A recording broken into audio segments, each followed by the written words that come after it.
नमस्कार। आप सभी का स्वागत है एक बार फिर से हिंदी 22 चैनल में। तो आज हम निराला जी द्वारा रचित कविता उत्साह जो क्लास 10 में दी हुई कविता है, इसे पढ़ेंगे और समझेंगे। तो सबसे पहले ये इस कविता का हम शब्दार्थ देख लेते हैं। गर्जो अर्थात जोरदार गर्जन, घोर अर्थात भयंकर, धाराधर अर्थात बादल। ठीक है। ललित ललित अर्थात सुंदर सुंदर। उसके बाद बाल कल्पना अर्थात छोटे बच्चों की जो आकांक्षाएं होती हैं, उनका अभिलाषा जो होती है, जो कल्पना करते हैं, उसे कहा गया है। पुर अर्थात हृदय, नवजीवन नया जीवन, वज्र कठोर, नूतन नया। ठीक है। तो कवि उत्साह कविता में बादलों को आवाहन करते हैं, बादलों से प्रार्थना करते हैं कि धरती पर तुम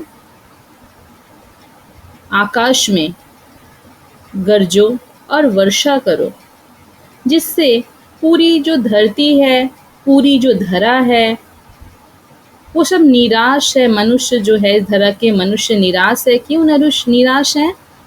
धरा के मनुष्य जो है निराश इसलिए है कि पूरी धरती जो है वह गर्मी से तप्त है। गर्मी से सभी मनुष्य प्राणी जगत बहुत ही बेहाल अवस्था में है, बहुत ही दुखी हैं, बहुत ही निराश हैं।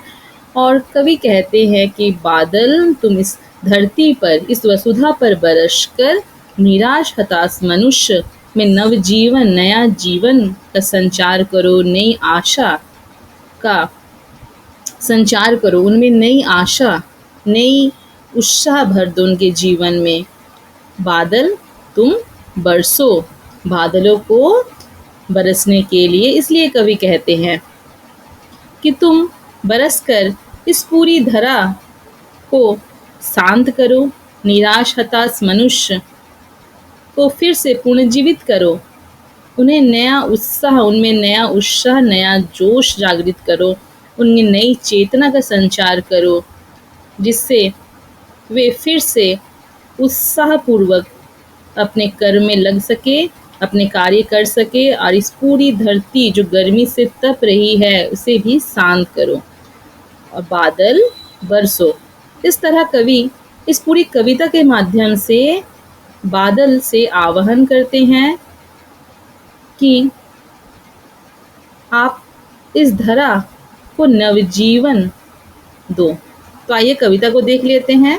बादल गरजो घेर घेर घोर, घोर घेर घेर घोर गगन, धराधर ओ, ललित ललित काले घुंघराले, बाल कल्पना कैसे पाले, विद्युत छवि उर्मे कवि नवजीवन वाले, ब्रज छिपा नूतन कविता, फिर भर दो बादल गरजो। तो कवि कह रहे हैं कि बादल गरजो, बादल इस पूरे आकाश को तुम घेर लो, इस पूरे नभ को घेर लो और गरजो। ललित ललित काले घुंघराले, बाल कल्पना कैसे पाले। सुंदर सुंदर बच्चों के जो घुंघराले बाल होते हैं, तो आकाश में जब बादल घिर रहे हैं तो ऐसा लग रहा है कि बच्चे के जैसे घुंघराले बाल होते हैं, उसी तरह बादल भी प्रतीत हो रहे हैं। बाल कल्पना कैसे पाले, बच्चे के मन में जो शिशु मन होता है उसमें तरह तरह की कल्पनाएं होती है, आशाएं होती है। वे बहुत छोटी छोटी जो कल्पनाएं कर लेते हैं, उनका जो कल्पनाएं होती है वो बदलती रहती है। उसी तरह ये जो आकाश में बादल छाए हुए हैं वे विभिन्न अपना रूप धारण कर रहे हैं, चारों तरफ आकाश को घेर लिए हैं और घनघोर जो है वर्षा होने वाली है। ठीक है। तो यहाँ पे क्या कहा गया है, विद्युत छवि उर्मे कवि नवजीवन वाले। तो आकाश में तो जो बादल छाए हुए हैं, जो विद्युत है, उनके हृदय में जो है विद्युत है ना, उनके हृदय में जो है विद्युत है और वे नवजीवन वाले हैं। कवि ने यहाँ पे बादलों को नवजीवन के रूप में दिखाया है कि वे इस धरा को नवजीवन देने वाले हैं। ब्रज छिपा नूतन कविता भर दो। ठीक है। बादल गरजो,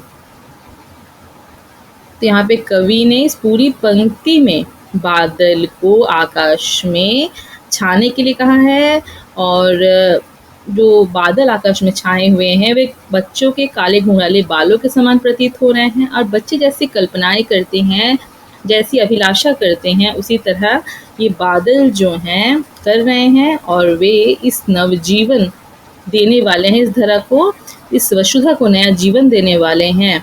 और अपने हृदय में जो है विद्युत छवि उर्मे, उनके हृदय में जो है विद्युत है, ठीक है।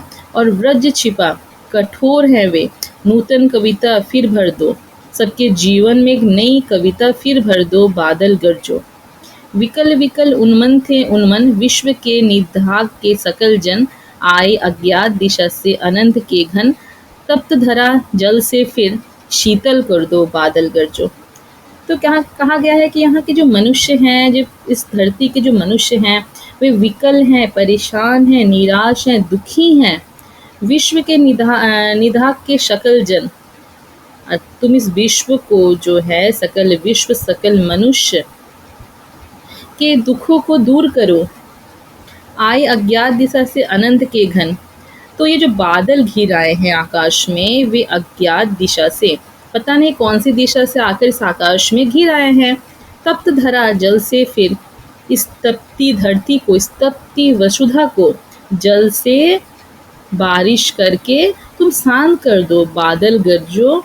तो ये छोटी सी कविता में कवि ने बादलों का आवाहन किया है, बादलों को बुलाया है, बादलों से प्रार्थना की है कि आप कि बादल इस धरती को तुम शांत करो, इस तपती धरती को शांत करो और मनुष्य के जीवन में पुनः नव जीवन का संचार करो, उनमें नई आशा का संचार करो। तो कविता आशा करती हूँ कि आप सभी को समझ में आई होगी।